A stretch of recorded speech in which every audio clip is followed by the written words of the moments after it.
1000 വീട് പദ്ധതി മുന്നോട്ട് നീങ്ങുമ്പോൾ ഒരു കാര്യം ശ്രദ്ധയിൽപ്പെട്ടു. വീടില്ലാത്തവരുടെ കണക്കെടുപ്പ് പൂർത്തിയായ ശേഷവും പുതിയ അപേക്ഷകരെത്തുന്നു. ഇതിന്റെ കാരണം അന്വേഷിച്ചപ്പോൾ മറ്റൊരു സത്യം പുറത്തുവന്നു. ഇവർക്കുണ്ടായിരുന്ന വീട് മകളുടെ വിവാഹത്തിനു വേണ്ടി ഇവർ വിൽക്കുകയോ പണയപ്പെടുത്തിയതിലൂടെ ഇവർക്ക് നഷ്ടപ്പെടുകയോ ആയിരുന്നു എന്ന സത്യം. ഈ യാഥാർത്ഥ്യം പുതിയ ചിന്തകൾക്ക് വഴി തുറന്നു. ഈ സാമൂഹിക ദുരവസ്ഥയ്ക്ക് മറുമരുന്ന് ഒന്നു മാത്രം: സ്ത്രീധനം വാങ്ങാതെ പെൺകുട്ടികളെ വിവാഹം ചെയ്യാൻ ചെറുപ്പക്കാർ മുന്നോട്ട് വരിക. അങ്ങനെയാണ് സ്ത്രീധനരഹിത ഗ്രാമം എന്ന നൂതന പദ്ധതി രൂപം കൊണ്ടത്. കേരളം മഹിളാ സമഖ്യ സൊസൈറ്റിയുമായി ചേർന്നാണ് പദ്ധതി ആവിഷ്കരിച്ചത്. ഭാരതത്തിലെ ഏറ്റവും പ്രായം കുറഞ്ഞ എംപിയായ സച്ചിൻ പൈലറ്റാണ് പദ്ധതി ഉദ്ഘാടനം ചെയ്തത്. സ്ത്രീധനരഹിത ഗ്രാമം പദ്ധതിയെക്കുറിച്ച് നിലമ്പൂർ ജനതയിൽ ബോധവൽക്കരണം നടത്തുന്നതിനും പദ്ധതിയുടെ പ്രചാരണത്തിനുമായി സ്പെഷ്യൽ ഗ്രാമസഭകൾ വിളിച്ചുകൂട്ടി. സ്ത്രീ സദസ്സുകളും സ്ത്രീധന വിരുദ്ധ സന്ദേശം ഉൾക്കൊള്ളുന്ന തെരുവ് നാടകങ്ങളും സംഘടിപ്പിച്ചു. മഹല്ല് കമ്മിറ്റികളിലും മറ്റ് മതവേദികളിലും വിഷയം അവതരിപ്പിച്ചു. സമൂഹത്തിന്റെ എല്ലാ മേഖലകളിലുള്ളവരും ഇതിന് പിന്തുണ പ്രഖ്യാപിച്ചു.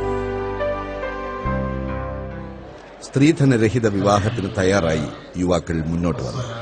സ്ത്രീധനരഹിത വിവാഹം പ്രോത്സാഹിപ്പിക്കാൻ ഗ്രാമപഞ്ചായത്ത് വിവിധ പദ്ധതികൾ ആവിഷ്കരിച്ചു.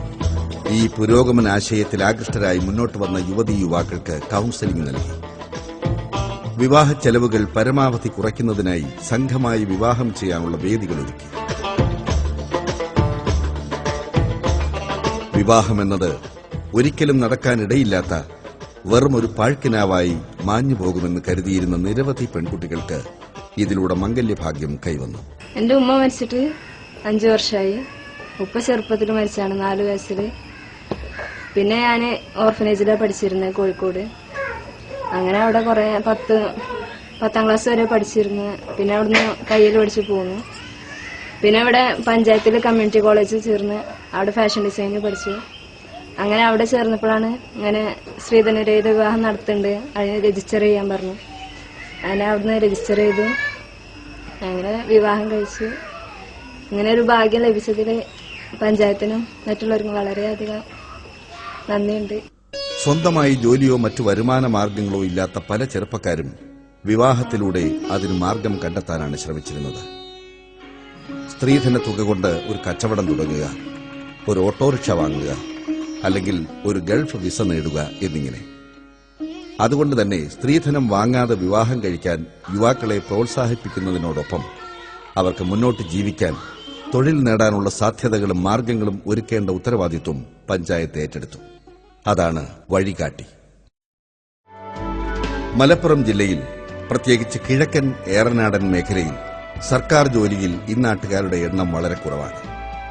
PSC പരീക്ഷ എഴുതാനുള്ള വിദ്യാഭ്യാസ യോഗ്യതയുണ്ടെങ്കിലും PSC തൊഴിലവസരങ്ങൾ കൃത്യമായി അറിയുന്നതിനും അപേക്ഷകൾ അയക്കുന്നതിനും മത്സര പരീക്ഷകൾ എഴുതാൻ പരിശീലനം നേടുന്നതിനും ഈ നാട്ടിലെ ചെറുപ്പക്കാർ എന്നും പിന്നിലായിരുന്നു.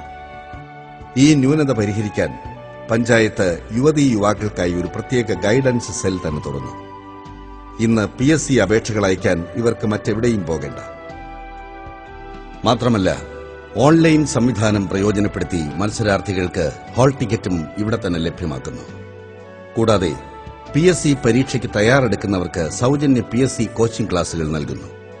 ഇതിനകം പരിശീലനം നേടി വിവിധ പരീക്ഷകൾ എഴുതിയ 1000-ലധികം ചെറുപ്പക്കാർ ഉയർന്ന മാർക്കോടെ റാങ്ക് ലിസ്റ്റിലെത്തുമെന്ന് ആത്മവിശ്വാസത്തോടെ പറയുന്നു.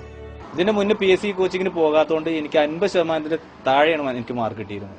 ഇപ്പോൾ എനിക്ക് 84 ഉണ്ട്. മുമ്പ് ഞങ്ങൾക്ക് എക്സാം എഴുതുമ്പോൾ ടെൻഷനായിരുന്നു, എങ്ങനെയാണ് അറ്റൻഡ് ചെയ്യേണ്ടതെന്ന് അറിയായിരുന്നില്ല. ഇപ്പോൾ കോച്ചിങ്ങിന് ശേഷം ഇവിടെ എക്സാം ഒക്കെ നടത്തുന്നുണ്ട്. അപ്പോൾ ടെൻഷനൊന്നും കൂടാതെ ഞങ്ങൾക്ക് എക്സാമിനെ സമീപിക്കാൻ കഴിയുന്നുണ്ട്. സ്ത്രീധനത്തിന്റെ അടിത്തറ ഇളക്കാൻ നിലമ്പൂർ ഗ്രാമപഞ്ചായത്ത് നടത്തുന്ന പ്രവർത്തനങ്ങൾ പ്രശംസനീയമാണ്.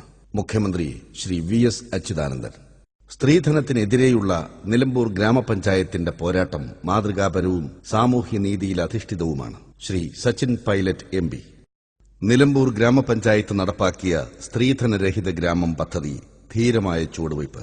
ശ്രീ സയ്യിദ് സാദിഖ് അലി ശിഹാബ് തങ്ങൾ, ശ്രീ അബ്ദുസ് സമദ് സമദാനി, സ്വാമി സന്ദീപ് ചൈതന്യ, ഡോക്ടർ ഹുസൈൻ മടവൂർ, സ്വാമി ചിദാനന്ദപുരി, ശ്രീ ഷെയ്ഖ് മുഹമ്മദ് കാരക്കുന്ന്, സ്വാമി Sukshmananda, bishop doctor MK Koshy.